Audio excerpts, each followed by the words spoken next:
Alright, so new division overhaul to Call of Duty World War II. This has to be the biggest change in Call of Duty history. Oh boy, let's talk about that. Cue the intro.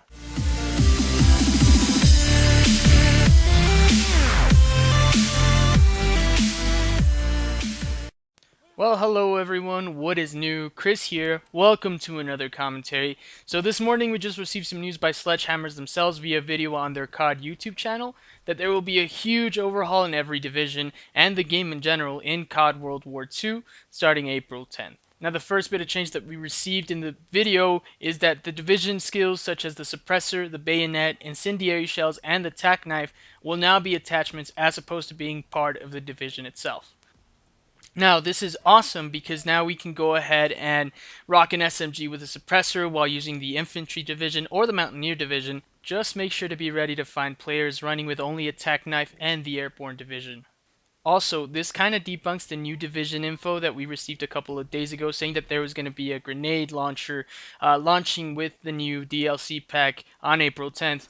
We might still get the new division, but we don't know about the attachment just yet. Now, one thing that wasn't really this clear to me is that if this means with the new whole change that if suppressors will now be on ARs or shotguns, I really don't think so. I think it'll be like the attachment is specific for that weapon because it also says that the LMG bipod and the sharpshooter will be available with any weapon of its type, meaning that all LMGs will automatically have a bipod and all snipers will automatically have a sharpshooter ability all the time. The next big change that we are going to be getting is that divisions itself will change their perks for each division level. So let's go ahead and take a quick look at them. Now on the screen I will go ahead and place the images of the new division and the old division perks that we will be receiving. The new ones will be on the left and the old ones would be on the right. Now if we take a look into the Airborne Division, we can see that it will now include what was known to be as the Gung Ho perk in previous Call of Duties for the levels 1 and 2. So that includes firing guns while sprinting and diving and also reload while sprinting. Now this goes ahead and removes the SMG suppressor and the sprint for longer distances from the old Airborne Division, and we'll get to why they removed the sprint for longer distances in a bit. Now the next two levels are basically the same except for some minor changes. For example, in level 3 we also will be getting no falling damage. So basically like what Commando Pro was back in Modern Warfare 2. And also instead of increased sprint speed, you will sprint faster over time. So I'm guessing you will gain some inertia while you're running. You will basically what it says there, sprinting faster over time. Now let's go ahead and take a quick look into the Armoured Division. This is the one that I think went into the biggest overhaul. So let's go ahead and take a quick look into what it includes. So basically, the less explosive damage and fire damage were moved to level 1, which is really cool because I hated grinding to get that level 3 and 4 perk. Now the level 2 stayed the same at immune to shell shock and tactical equipment.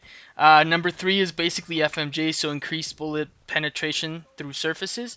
And now this is something that we'll get into in a bit later about primed, but level 4 will now be included with greatly reduced flinch when shot. So this is basically what the primed basic training was. As we take a look into the Expeditionary Division and the changes it went, this is also a big overhaul. So for level 1 we will now be getting a double lethal and tactical grenade with enhanced equipment used.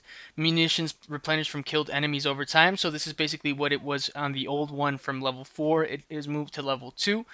We will be having improved tacticals and easier to destroy war buildables, which is really cool. And finally we are also going to get equipment damage, paints enemies on the minimap. So basically what Recon was from Modern Warfare 3. We can also see that they went ahead and removed level 3 from the old Expeditionary, so that allowed you to throw equipment faster and farther and while sprinting. This isn't really a big change. I think this is actually pretty good because no one really used it that much. Now let's go ahead and take a quick look into the Infantry Division. This one I think is the one that received the least amount of changes because most people already use infantry. I think it's one of the most used divisions in Call of Duty World War II as it is today. So let's go ahead and take a quick look into it. We can see that for number 1 we will be receiving a primary attachment for the new one, a second pistol attachment, and swap weapons faster for level 2. We can go ahead and have less idle sway for level 3 and also move faster while aiming. So this is basically about the same. The only thing that I see that was removed besides from the rifle bayonet is the extra magazines, which is something that I really liked because it was like bandolier back from CoD 4 or the old Call of Duty days. And it was something that I really liked, but I mean it looks like it's going to be better off like that. Now let's go ahead and take a quick look into the Mountain Division. This division is one of the divisions that received the least amount of changes. Now we can see for level 1 we are invisible to enemy recon aircraft and control streaks. So this is basically what levels 2 and 3 were from the previous Mountain Division. And we are also going to be receiving killed enemy death locations hidden, no name or reticle change when enemies aim at you. So this is basically like cold-blooded from old Call of Duty games, and it allows you to be a little bit more stealthy, and for level 4 it stays the same at silent movement. And finally, let's go ahead and take a quick look into what the new Resistance Division will have in store for us. For level 1, we will be receiving a minimap indicator and a scrambler of close hostiles. So basically level 2 and 4 from the old Resistance Division will now be in level 1. Now this division adds 3 new perks to the division for levels 2, 3, and 4, which is basically enemy movements are easier to hear, kills and assists grant intel ping of nearby enemies. I think that's kind of like something we've already seen in a Call of Duty before. I'm guessing it's going to be kind of like the perk ping in Call of Duty Ghosts, which would be really cool to go ahead and see come back into another Call of Duty. I don't think we've had another Call of Duty since. And levels 4 will go ahead and make it easier to spot targets and increase minimap coverage. So this sounds kind of like what the Lookout perk already is, or Lookout basic training already is. Now what I can see is that some of the new perks added into the divisions themselves are already basic trainings in the game. So I don't know if that means that some of those basic trainings will be removed, but I guess we'll just have to see on April 10th. Now with this, we also received information that Primed will be removed altogether from the game. However, this is also compensated by giving every class an extra attachment slot for each weapon. As for the flinching less while shot portion of the basic training, that will be added into the Armored Division as we saw prior. Now this next part really made me happy because now every class will have a tactical and lethal grenade into the loadout itself, just like the old school Call of Duties. This is really cool for me personally because having only either a lethal or a tactical grenade was one of the worst things to ever happen in Call of Duty, and is one of the things that I despised about Call of Duty World War II.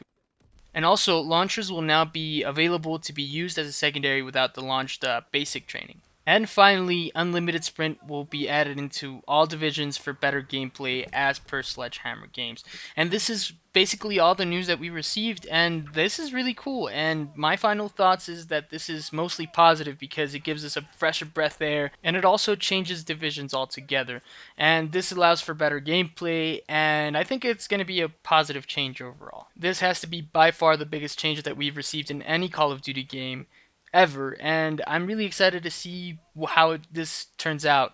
Also, feel free to comment on your thoughts about this new complete multiplayer overhaul. I'll make sure to go over them and see if you agree or disagree. We can start a discussion. As always, if you liked anything that I talked about, click the like and subscribe button to keep posted on my new uploads. It only takes a second or two.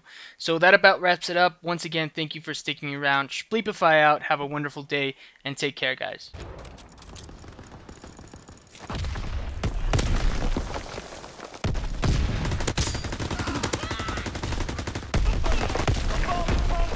Alright guys, if you liked what you see here, make sure to click the like and subscribe button, and also check any of the videos on the annotations.